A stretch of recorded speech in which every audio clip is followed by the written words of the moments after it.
Hello again, everybody, and welcome to CaneSport's Inside the Lines. Today we have a very special show for you.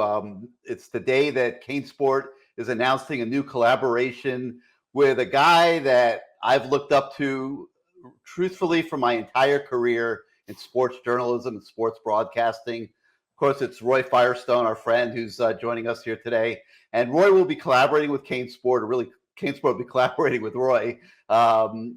In a series of interviews that we're calling UM G.O.A.T.S, the greatest of all time, which will be a series of interviews with some of the greatest names in Miami football history. We're going to tell their story, bring their story to life in the most unique way that only Roy Firestone is capable of doing, quite frankly. Roy, welcome to CaneSport Inside the Lines. And, it's very exciting for me. I was a kid, mid 1970s, growing up in Miami. I wanted to go into sports journalism. Back then, I was even thinking sports broadcasting, and I used to turn on the nightly news, and there you were on Channel 10. You were the local sports anchor at that time. You're dating yourself. You're dating. Well, listen, I've already, I mean, everybody knows I've been doing this for a long time. So, but I was young back then. But and it's just a total honor for me all these years later to reconnect with you and for us to together put together this series, which has already started coming together, and we know how special it's going to be. The UM G.O.A.T.S. Your thoughts? Well, first of all, what's an honor is for me to not just be part of CaneSport, which I read, virtually every single day, but I'm a Cane. I graduated UM in the 70s, and I'm a huge Miami Hurricane fan in basketball, football. I did play-by-play, as you know, Gary, in college for UM football and UM baseball. In fact, Ron Frazier was a dear friend of mine, of course, the Cane baseball program. And then, of course, Jim Morris came in later. They won all those titles. But it's an honor for me because at heart, I'm a Cane fan, a Cane supporter. Done a lot of things with the teams. I did the national championship welcome home 2001 with Coach Coker. Many baseball programs, events we did when the championship teams there had a bunch of rings. They were stolen, by the way, but it's okay. That's part of life. But the truth is, it's an honor to do this because I love the Canes and I love the personalities. And one of the things about what I do and what I like to think came across in all the years at ESPN, 24 years, was I like people and I like to tell stories. And we're going to have so many great stories in this series. I think we're going to do 10, I believe, right now. For example, Jimmy Johnson, who is probably, I would say, the most decorated of all the Miami Hurricane coaches. Yes, Erickson won 2 titles, but Jimmy won 1 and 2 Super Bowls. He's in the Hall of Fame, as you probably know. And we got stuff out of him and interviewing him. I think this is some of the best interviewing I've done in a long time, maybe ever. And it's a labor of love. It truly is a labor of love. And the best thing about this, Gary, is there's no commercial interruptions. You don't have to go to a break every 8 minutes or something. You get a long form interview. And we've already done some amazing shows, if I may say, including people like Hurricane legend Chuck Foreman, who I think was the most versatile of all the Hurricane athletes who've ever played football. Played defensive back, wide receiver, and running back. Of course, he was the #1 draft pick for the Vikings. We have Mark Richt in a very powerful, emotional interview. Jim Kelly and his daughter. Oh, my God, what an amazing show that was. We're going to have Maria Cristobal coming on. Bernie Kosar is going to be coming on, Michael Irvin. So this is going to be a series we think real Cane fans are going to want to watch. I know that if I was sitting at home and I saw these people booked on TV, I would watch them. And I think you will not be disappointed. Well, we do have millennials and, people of various age groups that are watching right now. And there will be some people that'll say, who's Gary Ferman? Who's Roy Firestone? Definitely. That's part of life. It's okay. I wanted to have a little fun here and take a moment and kind of give you a little bit of your own business here for a few minutes. Sure. So I'm going to play a little something that's going to let everybody learn a little bit about what Roy Firestone's all about.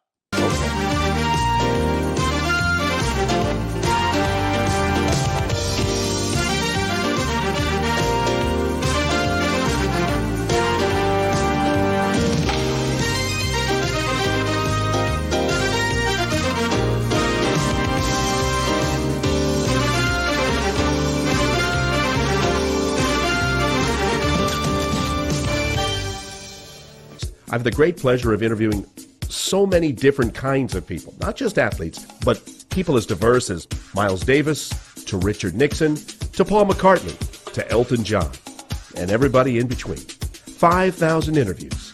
It's been a blast. You would agree that you have been intolerant in your day? Yes. You have been incredibly generous in your day? Well, I don't know about that. You have been harsh? You have been kind? Harsh is good. You have been tough? Tough is good. You've been very sentimental? I don't know about that. Both sides are you, clearly. Are you surprised there's been so much conflict and upheaval in these 25 years? Or is that are you just a magnet for this stuff? Well, I don't know if I'm a magnet for it. I want to win. I felt that same feeling every time I didn't have my father. Every time I asked my mom a question and she couldn't answer me. She would never lie to me, but she just couldn't answer me. And that's the same emptiness I went back to, you know? And the thing that I came full circle, the thing that I realized is what God was really trying to show me. And that was that put your trust in no man, tell no lies, even if it's your child. Switzer has handled grief remarkably well. He was very close with his mother, Mary Louise, but alcohol and painkillers broke her. And then she took her life, standing just 10 feet away from Barry. And the night she committed suicide, she was high as a kite. You knew it. She had a gun. She walked into a room. Why didn't you stop her? I don't know. I really don't know. This is the job I've loved for all these years. 5,000 interviews and counting, more than anybody else in sports television history. And just about everybody. The famous, the infamous, the immortal, the mortal, the outrageous, the historic. I've been fascinated and repulsed, amused, enlightened, and exhilarated. People always ask it, I'll ask it again. Do you feel you're a prisoner of your own fame? Yeah, a little bit, yeah. I kind of brought this on myself, but there's some advantages and disadvantages for being in my shoes. But I've never been bored. Whether they're white or black, there are always people who make money on other people's ignorance. Doesn't that make you wonder late at night, what have I done to my body, really? I wanted to control the game. I could have and should have been dead. Your recruiter is a defensive back at Southern Miss. An interview is about listening.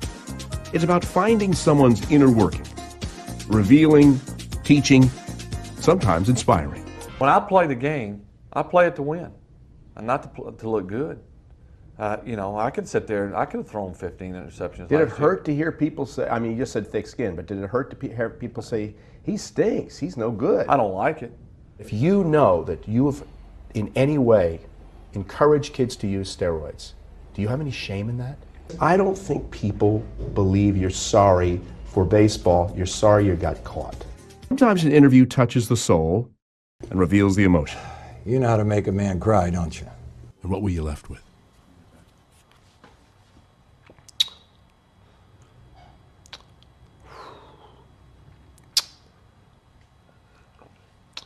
I was left with everything. For all the years, the laughs, some tears, this has been the greatest job in the world. I'm Roy Firestone, and you've just had a glimpse of it up close. Wow. Thanks for that montage. Yeah. Well, it's true. It's 5,000 and counting. It's really closer to 6,000 now after that video aired a while back. And I've never, ever been more enthusiastic and more fired up about interviewing than I am for CaneSport and the GOAT series because, and this is important, Gary, it's uninterrupted, unedited. You're going to hear people being candid. We had a couple of moments with Jimmy. He was so candid. Jimmy Johnson, this guy right here, was so candid. It was you almost felt like you walking in on a private conversation. And that's what this is going to be about. We're going to tell stories. I mean, the Jim Kelly story is so unbelievable. He's had 4 cancer relapses and what he's been through with his family. He talked about, his relationship with his daughters, his 2 daughters and his wife, and the pain and the suffering, and also how candid he was when he disclosed to his own daughter that he wasn't true to his wife. I mean, we have an interview with Mark Rick where he talks about adopting his kids from the Ukraine.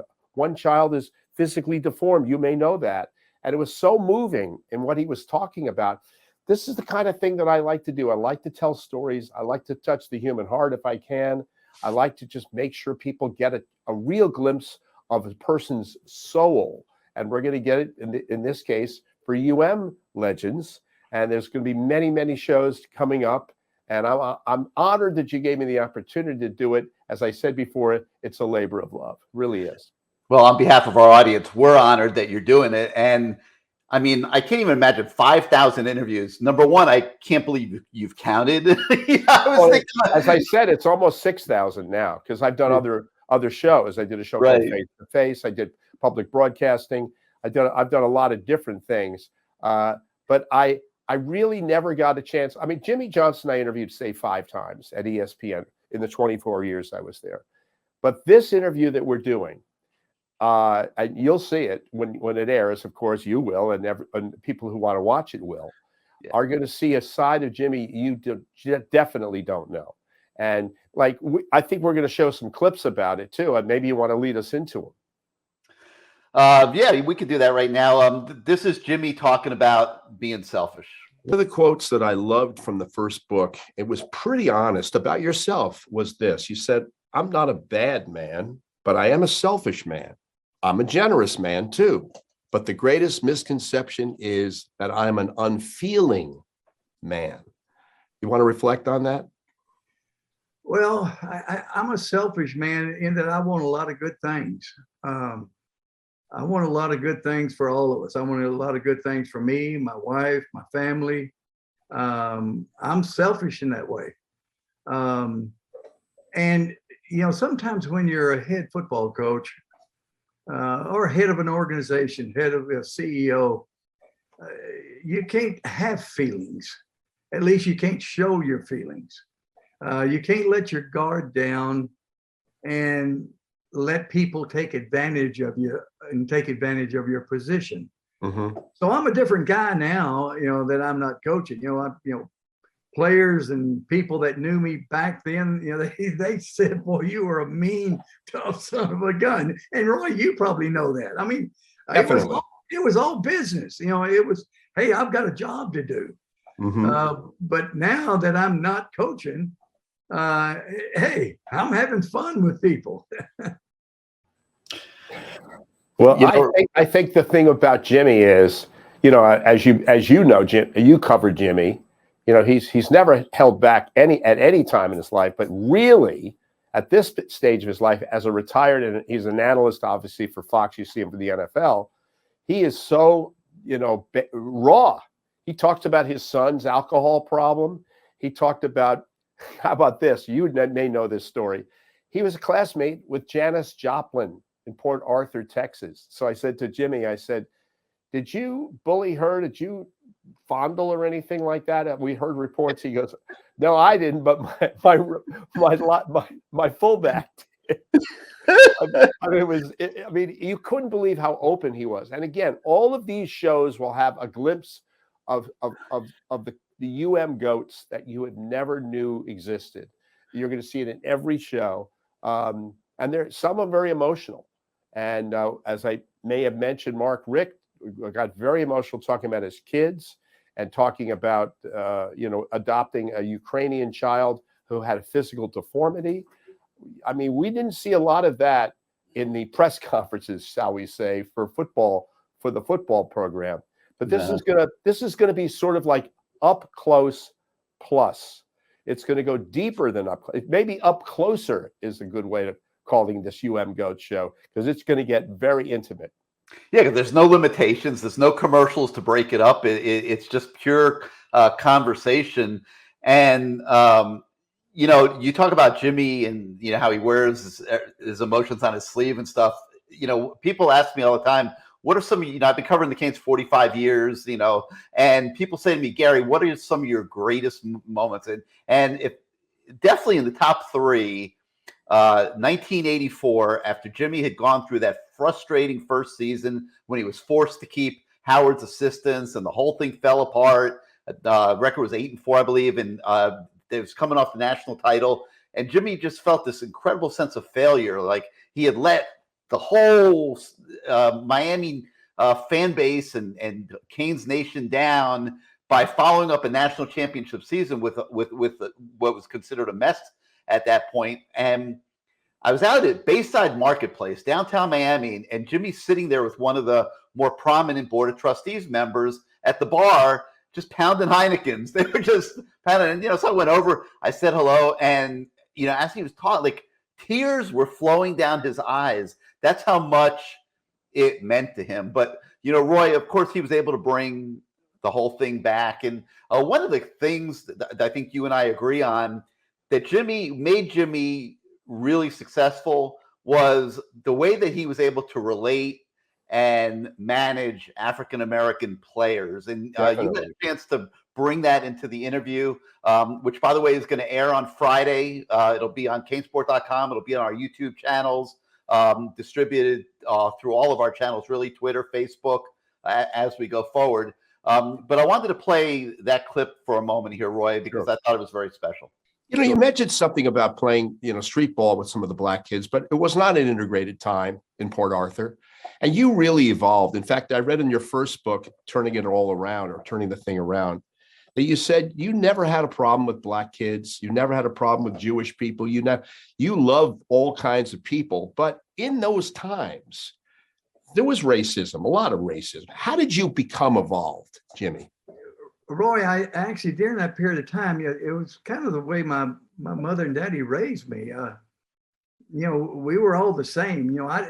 And I know people will hear this and they say, no, that's not right. But really, I didn't see color. I mean, we were buddies. That's who I hung around, and so I didn't even realize some of the things that were going on not till I got into school, and then I'd hear some of the comments and I'd say, hey, that's not right.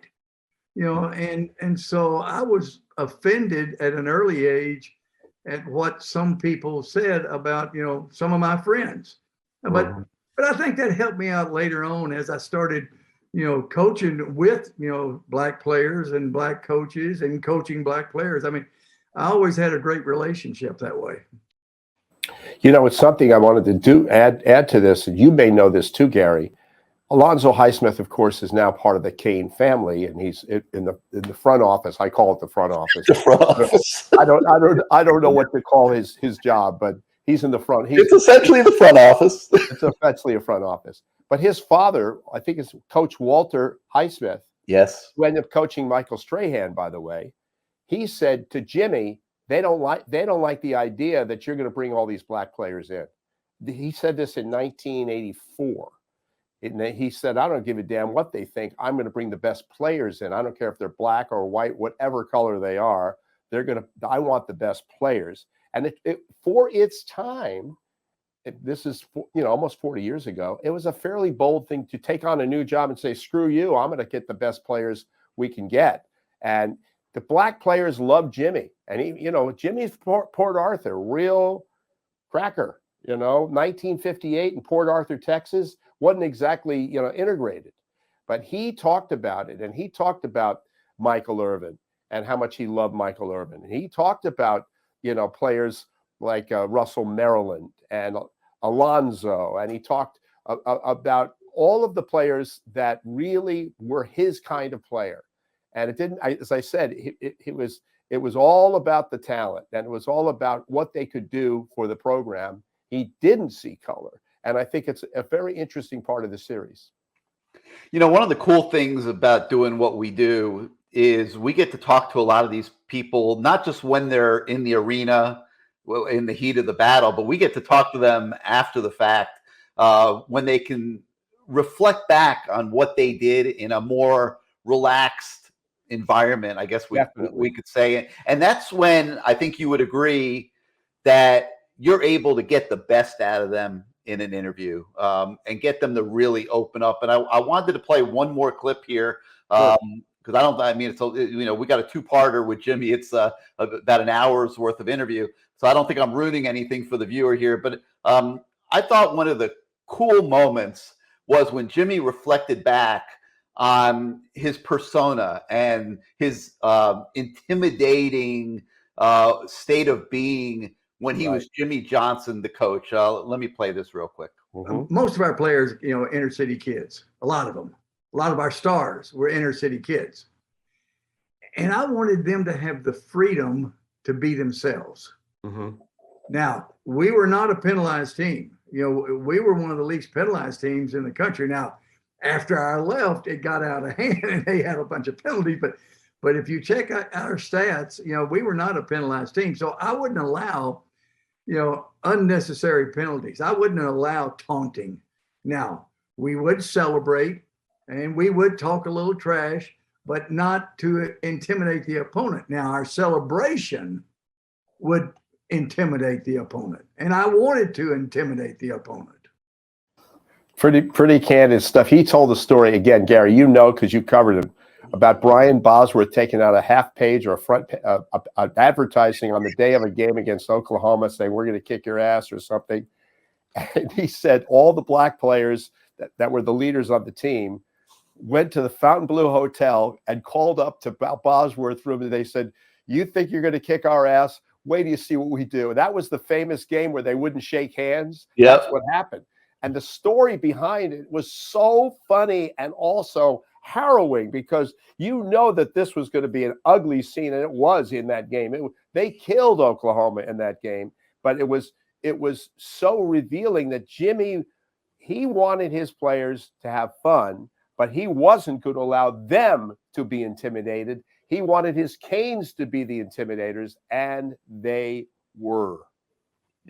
5,000, 6,000 interviews now. Do you have a favorite?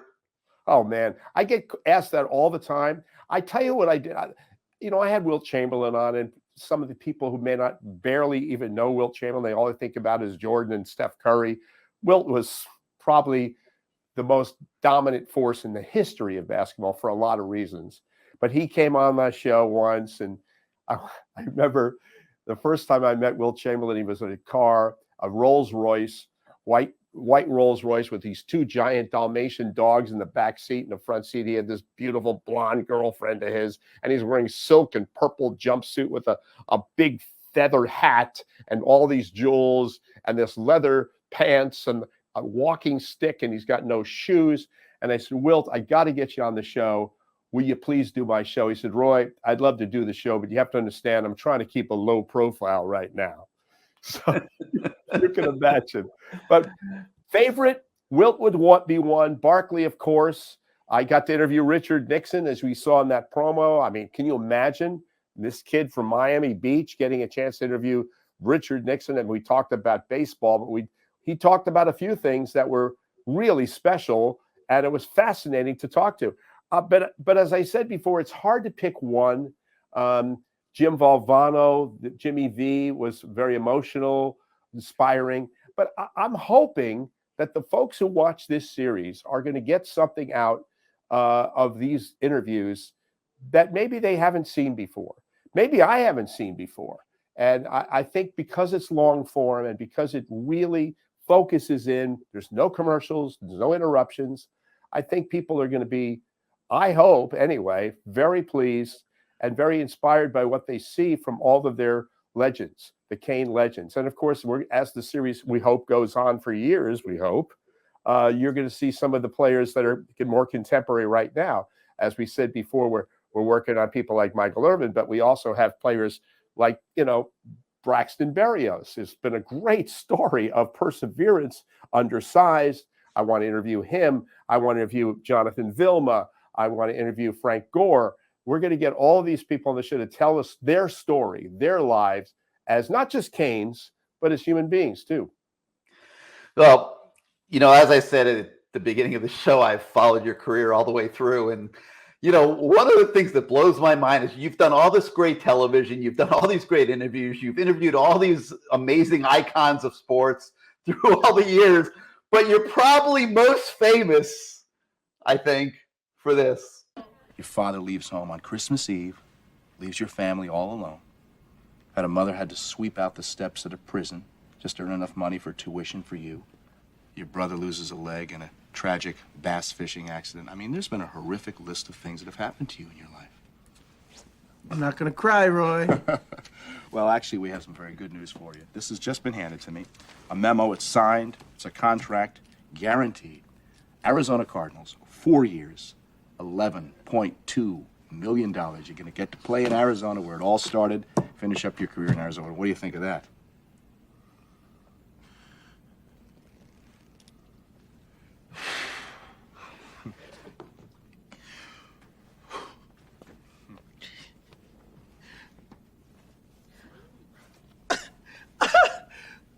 Wow! Wow! I love everybody. Oh, I love my wife. Wow, Marcy!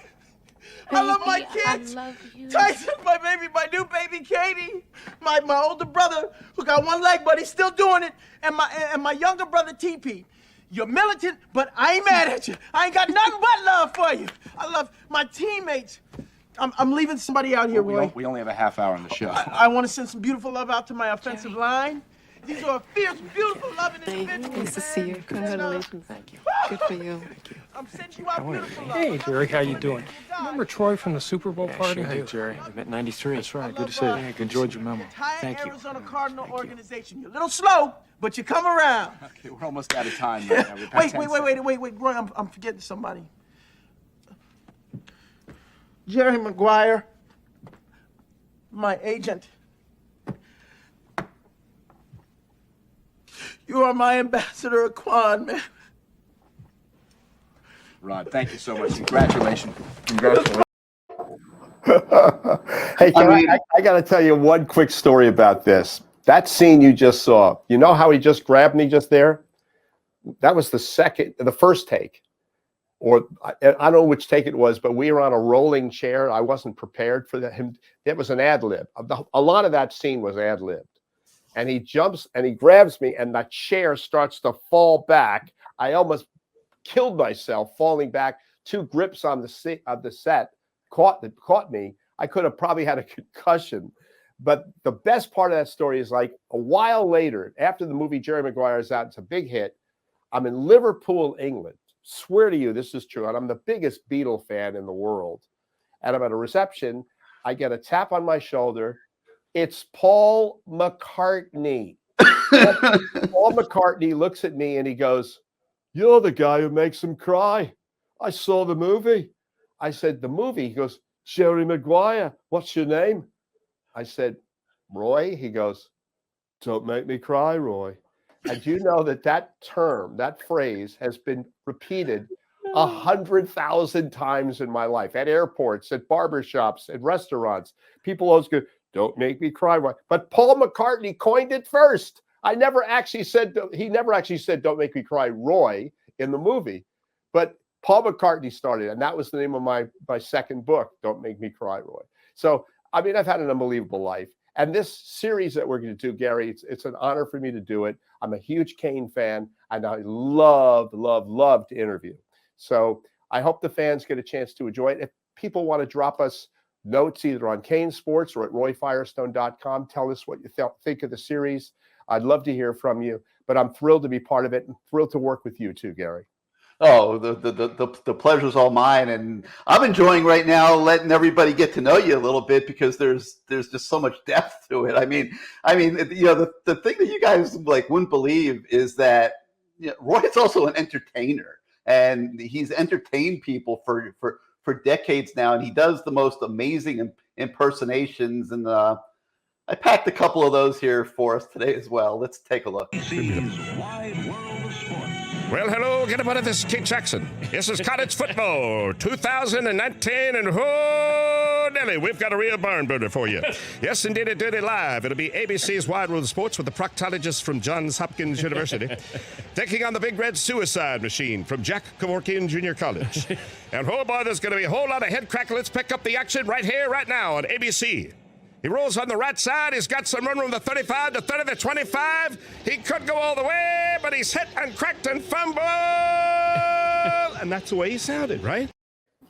That was, hey, that's Keith Jackson. Now, some of your viewers and some of your, people who read CaneSport may not even know who Keith Jackson is. But Keith they want to Jackson hear you do Mark Jones. They want to hear you do Kirk Herbstreit, Chris Fowler. The idea that Keith Jackson was the voice of college football, I believe, for many, many, many, many years. So, he didn't know if he liked that impression so much when he was alive, but it started to come around, and he started liking it and getting a kick out of it. And he says, Roy, I never said fumble. Yes, I said, yes, you did, Keith. And sure enough, he found that he said it many times. And then after he passed away about 4 or 5 years ago, his wife, Terry Ann, said, Roy, Keith would have loved for you to come to the memorial service and do an impression of him. Do you know this is unbelievable story? And I did, hello, I got the audience broke up. It lightened everything up. It was sad to say goodbye to Keith, but it was such an honor to go to a memorial service and do a video about Keith Jackson as a Keith Jackson impersonator. I also did David Letterman's show doing the Keith Jackson. So, and I do a lot of singing impressions and all kinds of musical impressions in my live show. And I thank you for plugging that. But, I'm just excited to be part of this. I think we're going to have a great time. And I think people may have ideas. They may have thoughts about the interviews that they've done. The main thing is I want to, interview the people that I've always wanted to interview. And as I said at the very top, I'm a huge Cane person, Miami Hurricanes. I grew up in Miami. I covered the Canes for many, many years, did play-by-play for them. And it's like full circle. This is a perfect way to give back, I guess, something to the football program. Basketball, we're going to eventually do basketball programs too, shows of all kinds. CaneSports, it's called GOATS, the greatest of all time, UM Sports. All right, well, thanks for changing the subject, but I do have one more. Sure. Hello, everybody. I'm Howard Cosell. Without further ado, there's the opening bell. We're here today to view and observe a 3-time champ with a hell of a nerve. He fought all comers with speed and savvy, though in later years he got kind of flabby. Ladies and gentlemen, Muhammad Ali. Now, Howard Cosell, I hear what you say. You're full of hot air, you got a bad toupee. I fought with style, I fought with class. You ain't nothing but a pain in my ass. There it is. Right. How you enjoying, getting a little taste of your own medicine here? I love it. I haven't seen a lot of that. Was on the Dan Patrick show when we did that. But I just, well, listen, I'm a ham. I can't lie. I love to perform. I sing. I do a lot of things, tell stories. But the best kind of storytelling, man, and I really mean it sincerely, is in interviewing. I think that first, the people may have better questions. People may phrase things differently. But I think my strength is in telling the story and letting my guests tell their story too. And that's what this is going to be about. It's going to be telling stories, the men and some of the women ultimately we will have. We have, for example, Erin Kelly, the daughter of Jim Kelly. Oh, what an emotional thing that was to talk about what her father went through. That was a great interview too. Not so much me, it was her. She was unbelievable. So tell the story, let them tell the story, and let the audiences, especially the Cane audiences, get to see these people for who they really are. All right, well, before we call it quits here and go, I think we need to round out your story a little bit and give everybody one final snippet of Roy Firestone in action. Great. I guess you wonder where I've been. I searched to find a love within. I came back to let you know, got a thing for you, and I can't let go. My friends wonder what is wrong with me. Well, I'm in a daze from your love, you see. I came back to let you know, got a thing for you, and I can't let go. Wow.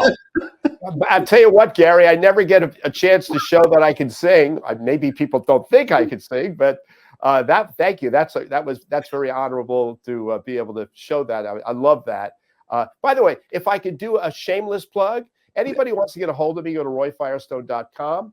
I have several books. I have a CD of that particular record.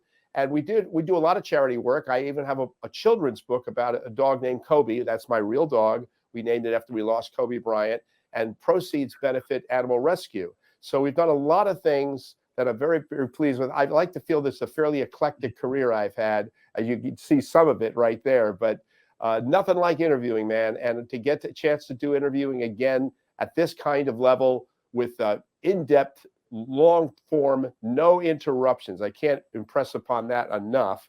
It's just a thrill. And I think people are going to be very pleased with this series. And I thank you again for the opportunity.